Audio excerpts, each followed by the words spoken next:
오늘 성탄절 의미에 대해서 잠시 여러분과 좀 말씀을 좀 나눌 건데, 예수님이 왜 오셨을까요? 할렐루야. 왜 죽으셨을까요? 예, 오늘 성탄절이 어떤 의미인지 여러분과 잠시 좀 나눌 건데, 어제 우리 성탄 예술제를 했습니다. 근데 이게 LED 이 전면 간판이 너무 잘 활용이 된 것 같아요. 아마 영상 나중에 올라올 건데 여러분 꼭 보셨으면 좋겠고, 저는 어제 유치부 아이들 그리고 초등부 아이들이 나와서 더 마음껏 자신의 은사들을 이렇게 펼치는 것들을 보면서 참 하나님이 참 기뻐하시겠다. 예, 하나님은 아브라함과 이삭과 야곱의 하나님이시고 세대가 세대를 잇기를 원하십니다. 청년, 장년, 유치부, 청소년부, 소년부 모두가 예수님이 오심을 기뻐하고 축하하는 이 날이 얼마나 복되고 기쁜 것인지. 여러분, 예수님이 죽으셨습니다. 그 죽으심으로 말미암아 우리가 생명을 주셨습니다. 그 생명을 주심으로 하나님의 자녀가 되었습니다. 오늘 성탄절 간단하게 여러분과 나눌 것인데 집중하셔서 잘 보시고 오늘 성탄절 의미를 여러분 마음속에 가지고 꼭 주변 친구들이나 또 동료들에게 꼭 나눠주시기 바랍니다. 자, 여러분, 성탄절 하면 성탄절이 무슨 날일까요? 예수님 생일. 맞습니다. 성탄, 거룩한 분이 태어나신 날, 이게 성탄절인데 정확하게 하면 누가 태어난 것일까요? 예수님. 예수님만 얘기하면 안 돼요. 뒤에 다른 이름이 있어. 또 뭘까요? 예수 그리스도. 예, 그리스도를 히브리어로 얘기하면 뭘까요? 메시아라고 합니다. 유대인들은 한국인과 달리 메시아 사상이라고 있어요. 메시아 하면 구약의 선지서라든가 율법서에 나와 있는 다시 오실 왕, 우리를 구출하신 왕이에 대한 의미가 있어요. 그래서 메시아 하면 그리스도고, 그 메시아 하면 우리가 이제 구원받겠구나라고 모두가 생각하는 상식이 있었습니다. 이 메시아가 동양에 전거되어지면서 서양에서는 메시아란 말이 그리스도란 말로 증거되어져서 영어로 크라이스트, 그리스도라고 얘기했고, 동양에서는 중국을 통해 가지고 기리사독, 기리사독이 뭐예요? 그리스도예요. 기리사독을 줄여서 기독이 되는 겁니다. 그럼 기독교는 뭐예요? 그리스도교, 다른 말로 메시아교. 바로 이 땅에 모든 사람들을 구원하기 위해서 오신 예수님, 그분이 메시아인데 메시아가 왔다는 것을 기뻐하는 것이 성탄절이고, 우리가 믿는 기독교가 뭐다? 그리스도교입니다. 근데 많은 사람들이 오해를 하는 것 같아요. 많은 사람들이 예수를 믿지 않거나 또 하나님의 사랑을 받아들이지 않으면 누구나 구원받을 수 없습니다. 성경에 보면 정확하게 우리에게 예수님이 왜 오셨는지 얘기해주고 있는데, 이 세상 사람들은 가만히 내버려두면 다 영원히 죽을 수밖에 없습니다. 그 사람들이 왜 죽을까요? 1번, 하나님이 그들을 사랑하지 않았기 때문에. 2번, 하나님이 그들을 선택하지 않았기 때문에. 3번, 다른 사람은 선택했는데 나만 선택하지 않았어. 자, 1번, 2번, 3번 뭘까요? 답이 없어요. 그들을 사랑하지 않은 적도 없고, 하나님이 이들을 위해서 죽지 않으신 적도 없어요. 하나님은 이 세상 모든 사람들을 사랑합니다. 그리고 이 세상 모든 사람을 위해 죽으셨습니다. 다른 사람 빼고가 아니고 나 빼고가 아니고 나를 위해서도 죽으셨습니다. 그러면 이 세상 사람들이 다 영원히 죽을 수밖에 없는 이유는 뭘까? 나를 위해 죽으신 예수님을 받아들이지 않기 때문에 그런 것입니다. 그러면 우리 옆에 있는 유치원이나 우리 옆에 있는 직장의 동료들이 다 구원받은 영혼들인데 예수님을 받아들여야지 구원받는 거거든요. 그러면 그들에게 예수님이 나를 위해 구원하셨다라는 것들을 증거해야 되는 것입니다. 그래서 예수님을 나의 인생의 주님으로 받아들이면 누구나 구원받는 것입니다. 아멘. 자, 여러분 오늘 이 말씀 꼭 기억하십시오. 이거 남성해도 좋을 것 같아요. 고린도전서 6장 20절인데 거기 보면 성경이 이렇게 얘기해주고 있습니다. 하나님이 너희는 값으로 산 것이 되었으니 그런즉 그러므로 하나님의 것인 너희 몸과 너희 영으로 하나님께 영광을 돌리라. 아멘. 자, 사람은 무엇으로 이루어져 있습니까? 영이고 혼을 가지고 있고, 아우 다 잊어먹었어요. 시작. 사람은 영이고 혼을 가지고 있고 몸 안에 살고 있습니다. 그래서 영, 혼, 몸이 사람인데 이 영, 혼, 몸을 주님께서 값주고 사셨어요. 근데 이 값이 얼마일까요? 먼저 값으로 주고 샀다. 이 값이 무슨 값을 얘기한 걸까요? 무슨 값? 우와, 죄값입니다. 따라서 죄값. 예, 죄를 가지고 있는 자는 죽어요. 근데 죄값을 주고 값을 치르면 살 수 있습니다. 그러니까 죄값을 치르셨는데 그러면 이 죄값이 얼마 정도일까요? 얼마? 자, 제가 조사를 해보니까 오늘날 최고의 강대국이 어디입니까? 미국이죠. 여전히 군사력으로나 경제력으로나 미국을 따라갈 나라는 없어요. 그래서 제가 미국을 딱 살펴보니까 기업들인데 시가총액을 살펴보니까 이 정도면 우리의 제값을 치를 수 있는 값이 되지 않을까 조금 생각을 해봤거든요. 여러분 잘 아시는 기업이 많이 있겠지만 그중에 여러분 잘 아는 기업들 뭐가 있을까? 전기차. 전기차면 뭐가 생각납니까? 어휴, 애들도 다 하네요. 테슬라. 어떻게 다 알지? 엄마가 얘기했는 것 같네. 예, 테슬라 시가총액이 얼마인 줄 아세요? 달러로 9천억 달러. 만져본 적 있습니까? 자, 9천억 달러면 우리의 제값을 치를 수 있을까요? 좀 약해. 그래서 오늘날 우리 여러분 잘 아시는 아마존이라는 기업이 있습니다. 그 시가총액이 높거든요. 아마존의 시가총액이 테슬라의 2배입니다. 약 1조 6천억 달러. 나 하나로 한 산도 안 했어. 너무 높아가지고. 이 아마존 1조 6천억 달러로 이 핏값을 해결할 수 있을까요? 이걸로도 안 돼. 이걸로 안 돼. 웬만하면 한국 사람들이 다 아는 게 있거든. 뭐 이거 아이폰. 어느 나라예요? 어느 회사예요? 애플, 미국인데 애플이에요. 애플의 시가총액이 전 세계 1위입니다. 시가총액이 1위. 얼마일까요? 아마존이 1조 6천억이야. 4위예요. 5위가 엔비디아고요. 2위가 마이크로소프트입니다. 1위는 애플이더라고요. 애플이 상상이 됩니까? 3조 달러. 와, 자, 이 정도는 돼야지 않겠습니까? 자, 이 정도는 하면 우리의 제값을 충분히 치르고도 남지 않을까요? 그럴 수가 없어요. 왜? 죄는 돈으로 제거할 수 없어요. 죄는 어떤 힘으로도 어떤 능력으로도 절대 이 죄값을 치를 수가 없어요. 그러니까 우리 옆에 있는 청소년 청년들이 그 얘기해. 손흥민 몸값이면 되지 않을까요? 손흥민은 안 돼. 메시 몸값 안 돼.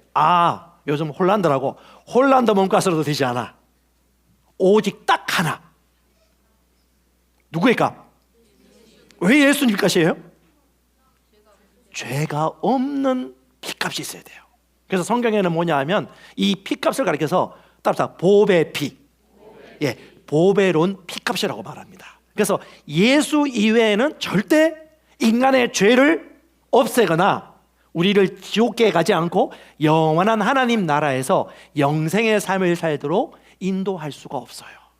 오늘 잠시 짧은 시간 예수님이 태어난 이야기 간단하게 여러분에게 하고 마무리할게요. 오늘 초등부부터 와가지고 제가 오래 안 할 거예요. 오기 전에 우리 사모님이 그 얘기했어요. 여보 그렇게 말하고 오래 할 거잖아. 아니에요. 이렇게 하면 오래 하면 안 되는데.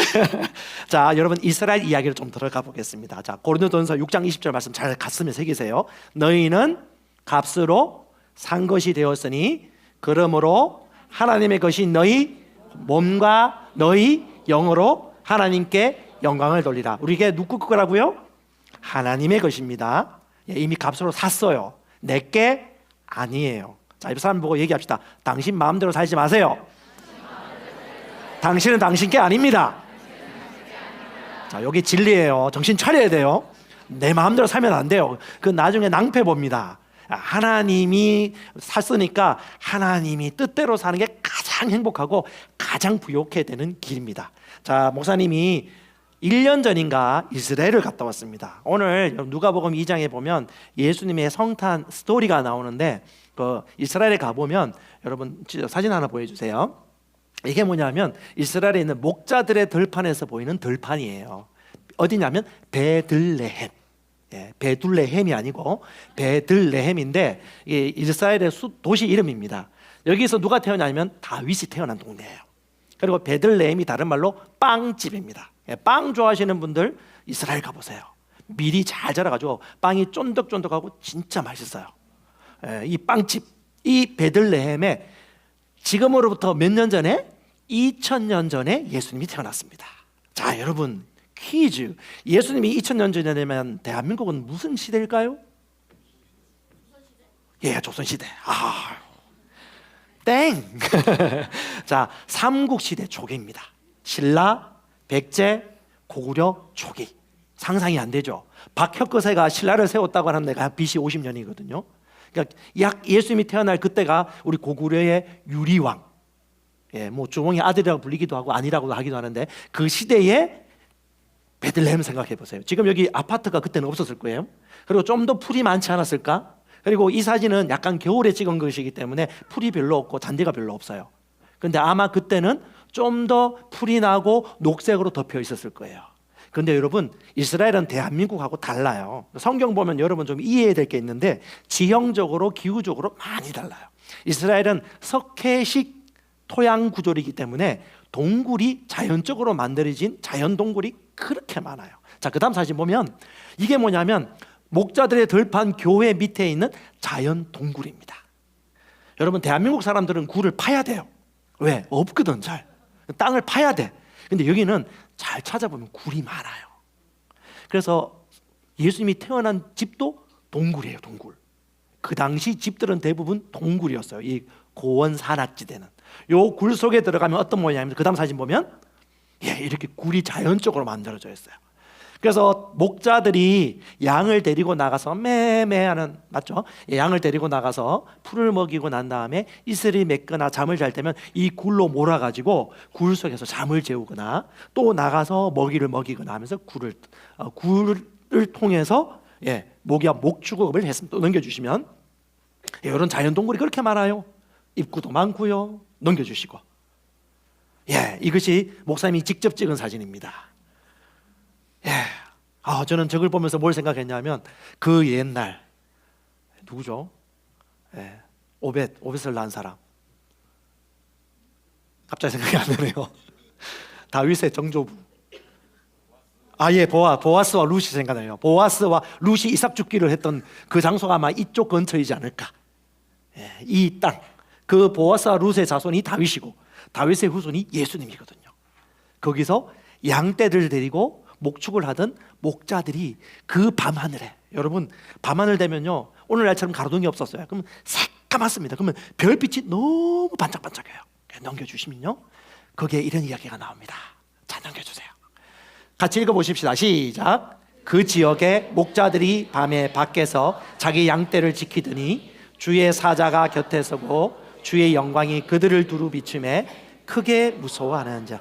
천사 본 사람 있습니까? 저도 본 적은 없어요. 근데 천사가 나타났습니다. 밤중에 양을 치고 지키고 있는데 천사가 갑자기 나타나는, 천사가 아주 큰 모습으로 나타나기도 하기도 하고 사람 모습으로 나타나기도 하는데 갑자기 밤중에 천사가 나타났어요. 그 천사가 그 밤중에 뭐라고 얘기하냐면 이렇게 얘기합니다. 무서워하지 말라. 보라, 내가 온 백성에게 미칠 큰 기쁨의 좋은 소식을 너희에게 전하노라. 오늘 다윗의 동네 어디예요? 베들레헴에 너희를 위하여 구주가 나셨으니 곧 그리스도. 그리스도 하면 히브리어로 뭐라고? 무슨 교? 기독교. 기독교를 다른 말로 메시아교 혹은 그리스도교. 바로 이 예수님 메시아가 오신다고 이미 예언한 거 이루어졌다라고 얘기하는 거예요. 그리고 난 이후에 목자들이 그걸 듣고 난 이후에 그렇습니까? 라고 인정하고 동의를 할 때 그때 갑자기 천사들의 장인 천사장, 천사들의 캡틴 천사장이 있어요. 그리고 그들을 따라가는 무리들 천사들이 있습니다. 천사장과 천사들이 그 다음 어떤 찬양을 하냐면 오늘 여러분 찬양했기도 하고 많이 불렀던 노래 그 다음 같이 읽어볼까요? 시작. 호련히 수많은 천군이 그 천사들과 함께 하나님을 찬송하여 이르되 지극히 높은 곳에서는 하나님께 영광이요 땅에서는 하나님이 기뻐하신 사람들 중에 평화로다. 많이 불러봤죠? 아니, 이 의미가 뭘까? 오늘 이것만 하고 마무리할 거예요. 성탄절이 내게 무슨 의미가 있어? 아주 큰 의미가 있습니다. 자, 성경에는 원본이 있지만 아마 원본을 찾지 못한 건 사본이 여러 가지 복제본이 있는데 성경도 번역본이 다양해요. 여러분 잘 아시는 성경 번역본이 뭐가 있나요? 킹 제임스, 개역개정, 뭐 여러 가지가 있어요. 제가 그 중에 몇 가지를 살펴보니까 이 말씀이 무슨 의미인지 알게 해주는 번역본이 있어. 넘겨주면 JNT라고 유대인 번역 성경입니다. 거기 이렇게 나와요. 가장 높은 곳에서 하나님께 영광, 땅에는 하나님의 호의를 받은 사람들에게 평화다. 그리고 ONM은 원뉴맨이에요. 이게 좀 더 문자적이고 직역적으로 성경을 잘 번역한 신약 성경입니다. 거기는 이렇게 나와요. 같이 읽어볼까요? 시작. 가장 높은 곳에서는 하나님께 영광이, 땅에는 평화가, 그리고 좀 다른 번역이 있죠. 뭐예요? 사람들에게 선한 뜻, 선한 의도가 있다는 거예요. 자, 하나님도 생각을 가지고 있거든요. 그 뜻이 뭘까? 그걸 좀 더 문자적으로 번역하니까 이거예요. 땅에서는 선한 뜻을 입은 사람들에게 평화가.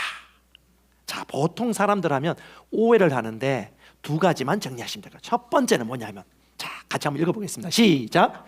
이 세상에 갈등, 분열, 전쟁이 없는 평화를 말하는 것이 아니다.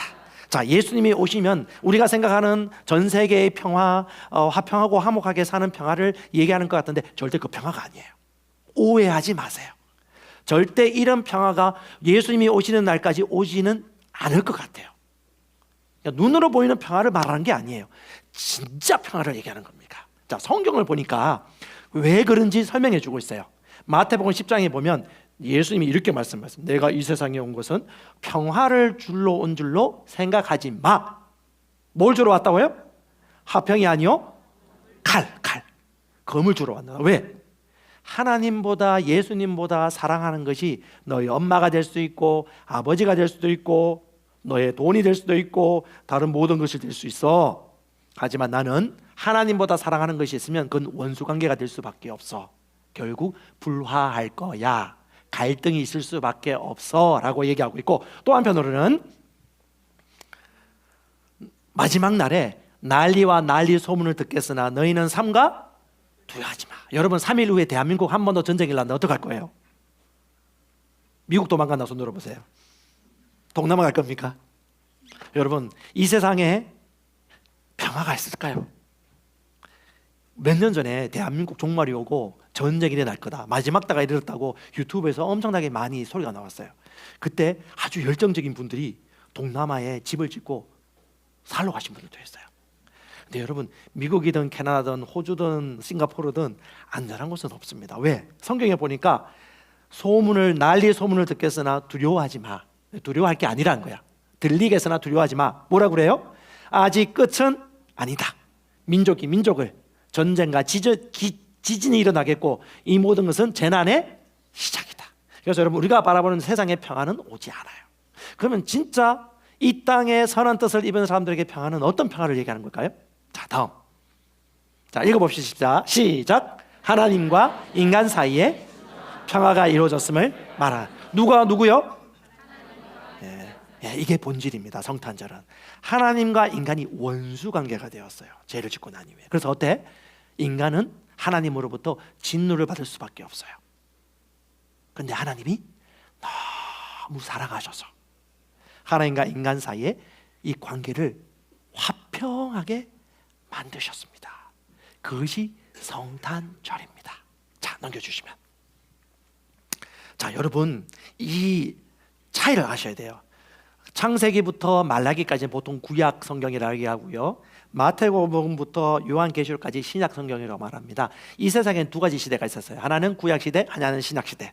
구약 시대는 율법 시대, 하나님이 화나 있는 시대. 사랑하지만 화나 있어요. 그리고 사랑하지만 이들을 벌할 수밖에 없어요. 왜? 죄를 해결할 수 있는 힘이 없거든. 한 번씩 짐승을 죽이긴 죽이는데 완전히 해결할 수 없어요. 그러니까 어떻게 해요? 날마다 사람들은 두려움에 덜덜덜 떨면서 제사 지내고 주여 도와주세요, 도와주세요, 도와주세요, 용서해 주세요 하면서 끊임없이 살았던 율법 시대가 있었어. 죄와 심판의 시대. 하지만 예수님이 이 땅에 오시고 죽으시고 부활하심으로 말미암아 따라서 은혜의 시대, 신약 시대, 은혜의 시대가 임했어요. 이 은혜의 시대는 뭐냐면 예수를 믿으면 값없이 믿기만 하면 주 예수를 믿는 믿음으로 말미암아 하나님의 은혜를 입고 자유함을 얻습니다. 그러니까 여러분, 예수님이 2000년 전에 오셨기 때문에 우리는 은혜의 시대에 살고 있습니까? 구약 시대에 살고 있습니까? 예, 은혜의 시대는 하나님이 우리한테 화나 있지도 않고 우리의 죄값을 묻지도 않아요. 왜? 예수님이 다 값을 치르고 사셨거든요. 그럼 우리가 해야 될 게 뭐예요? 내 마음대로 사는 것이 아니고 하나님의 것인 우리의 몸과 우리의 영으로 하나님께 영광 돌리며 사는 것이 바로 우리가 이 땅에 살아가는 이유입니다. 넘겨주세요. 예, 예수 그리스도께서 그래서 화목제물이라고 불립니다. 여러분, 화목제물. 여러분 많이 들어봤을 거예요. 화목제물은 뭐냐면 우리 인간과 하나님 사이의 화평을 위한 제물이란 거예요. 여기 보면 뭐가 나와요? 그리스도로 말미암아 우리를 자기와 화목하게. 자기가 누구예요? 어유 잘하시네요. 우리를 하나님과 화목하게 하시고 그 다음에 우리에게 뭘? 화목하게 하는 직분을 주셔서, 이걸 다른 말로 그리스도의 대사. 네, 화목하게 하는 메시지를 네가 전해라. 그래서 우리가 하늘나라로부터 파송된 그리스도의 대사라는 말이고요. 또 로마서 5장에도 우리가 원수 되었을 때 하나님의 아들의 죽으심으로 말미암아 누구와? 하나님과 화목하게 되었은즉. 또 넘겨주시면, 근데 우리만이 아니에요. 하나님은 마음은요, 온 세계 열방이 다 있습니다. 그래서 하나님이 선교하시는 겁니다. 그래서 하나님이 여러분 유치원뿐만 아니고 여러분 옆에 유치원, 여러분 회사뿐만 아니라 옆에 있는 회사, 여러분 집 아니라 여러분 이웃집까지도 어떻게 해요? 우리 죄를 위한 화목제물이니 우리만 위할 뿐 아니라 누구? 온 세상의 죄를 위하십니다. 오늘 여러분 성탄 헌금은 중국에 있다가 탈북하는 여성들과 그 구출되는 사람들을 위해서 헌금을 드려줄 거예요. 왜요? 주님이 그들을 위해서도 죽으셨거든요. 한국에 있는 사람들은 한국의 복지제도라든가 교회가 복음 전할 수 있어요. 그들은 복음 전할 수가 없습니다. 그리고요, 잘못 중국 당국에 걸리면 북송이 돼요. 북한 중국 접경지역인 두만강 지역에 가면 그 감옥이 있습니다. 그 감옥에 사람들이 북송되기 전에 끌려가요. 그러면 피로 혈서를 막 쓰기도 해요. 한국에 가보았으면, 마지막 우리 딸 한번 보았으면. 노예예요, 노예. 대한민국에 사는 우리는 자유를 가지고 있지만 북한에서 탈북한 그 사람들은 중국에 가서도 노예처럼 도망다니며 살아야 돼요. 가장 제가 볼 때는 웬만한 아프리카 나라보다도 가장 죽음의 위협에 달려있는 노예 같은 삶을 사는 사람들. 그래서 우리가 하는 것이 뭐예요? 가까운 이웃에게는 복음 전하고 또 도움이 필요한 사람들에게 구제 헌금도 하지만 지금 업점 가장 급습은 뭐예요? 탈북한 사람들을 구원해내고 그 다음에 이들이 3개월 동안 머무는 곳이 있습니다. 여기 탈북 구출 센터가 있는데 거기서 3개월 동안 뭘 하냐면 복음을 전해요. 은혜의 시대가 왔다, 예수님 믿을 수 있도록 복음 전하고 말씀 가르치고 기도하고, 그러면서 우리가 구원받았다는 것을 알려주는 복음의 시대가 있습니다. 넘겨주세요.